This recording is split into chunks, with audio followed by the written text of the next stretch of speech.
and welcome this edition of Eat Right with Rouses. Thank you for joining us, and we're always glad to be joined by our favorite dietitian with Rouses, April Sims. April, thanks for joining us. Hi, Keith. Thanks for having me today. Thank you. We are very colorful today, not only with the plate, but also in dress. It is wonderful as we have a very important month to talk about. Absolutely. Yes, we're going to be talking about Diabetes Awareness Month. So now that we're in November, this is Diabetes Awareness Month. It's important to keep this in mind and be aware all year long. But I like this opportunity to be able to really focus in on it and kind of talk about some tips and some things that we can do to keep diabetes awareness in mind and how we can set our plate. Most of us either know someone with diabetes, or maybe we have it in our family, or maybe you might have diabetes yourself. And so it is good to have that knowledge and awareness, just to be able to know what's the best way to sort of set up a plate with keeping diabetes in mind as well. So what we're going to be doing is, I have a plate example right here, but we're also going to be showing some pictures in a minute of some examples of ways to set up a plate. So creating a plate can be simple with something called the plate method, which is based on the American Diabetes Association. You can find lots of information on diabetes.org about diabetes and just all the different things that you can know and learn about it. But the first thing, whenever you're looking at a plate, and that's what we're really just going to focus on today, because there's so many different things we can go into carbohydrates and things like that.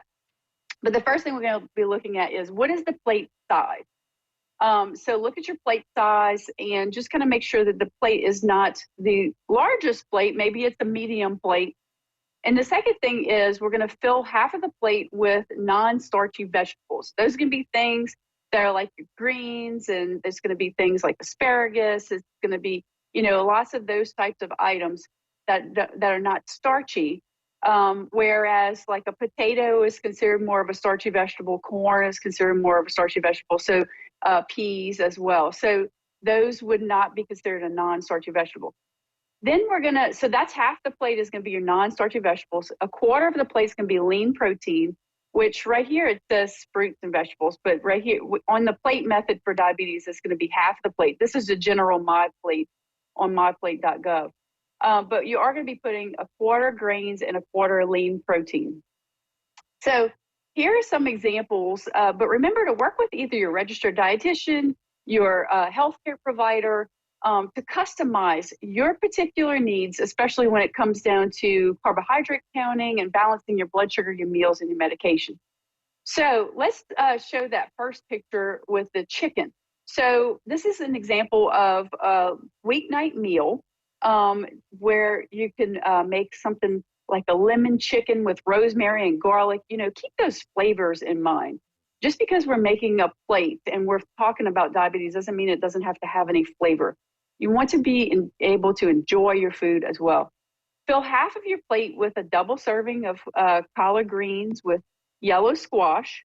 And then the other portion of the plate is going to have roasted sweet potatoes topped with a little bit of butter.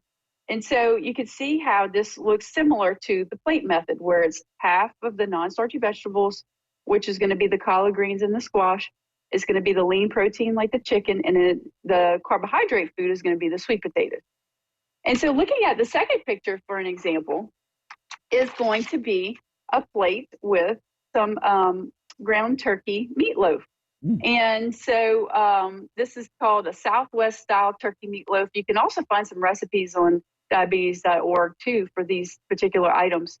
And pair it with some mashed red potatoes and green salad with orange, avocado, and onion, for an example. So in this picture, the lean protein is the ground turkey. The non-starchy vegetable, the half of the plate, is your salad greens and the onion. And then the carbohydrate foods on it is going to be the potatoes and the oranges. So this is just an example of setting up a plate. This is not something that you have to have every night. This is just an example of how to set up a plate and kind of look at the different food groups that we're having on it. And then a third example is going to be like a breakfast, okay? So this might be a heartier breakfast than a lot of us have.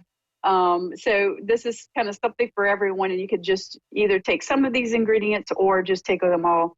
But what it is going to be your avocado toast, and then also it's going to have some turkey bacon on it.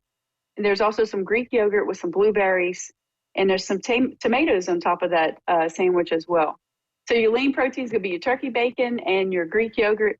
Your non-starchy vegetable is going to be your tomato and avocado. And then also your carbohydrate food is going to be the whole wheat bread with the blueberries. So you can kind of see the balance and how you look at the different food groups. And you can also add in some dairy into here too.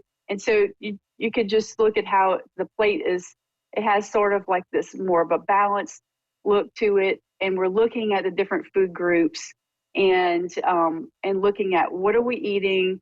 We're keeping the proteins lean. We're keeping those vegetables. We're keeping it very plant forward, and having that combination of items as well. Look, it's a great description about how to balance things out. Put the vegetables in your plate first, the non-starchy vegetable in first. Do that, and you want half your plate for that. Then you can supplement everything else thereafter. Great recommendations, wonderful pictures of what we can use and how to do that and how to make a plate. We appreciate it so very much, April. Thanks for joining us today. Thanks so much, Keith. All right, very good. And that will do it for this particular segment of Eat Right with Rouse's. Don't go anywhere. Love our local programming here on HTV.